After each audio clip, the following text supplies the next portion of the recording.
Dearest Mom and Dad, I am very tiny. I was born too soon and I may be too small. I know that it is rather difficult to handle me if I am in the glass house with apnea alarm, heartbeat monitor, etc. Picking me up is even more difficult. I understand, it can be no fun to cuddle me, when I am not able to reward you by even opening my eyes. If you stroke my head, my face, and my body twice a day, you will see that I will respond to the gentle stimulation that you give me by touching me.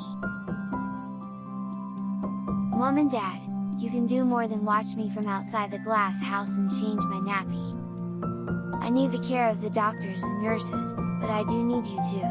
I can smell you and feel your touch when you are stroking me. Do not let me have only unpleasant sensations. Stroke me please. I love that. You're cute baby.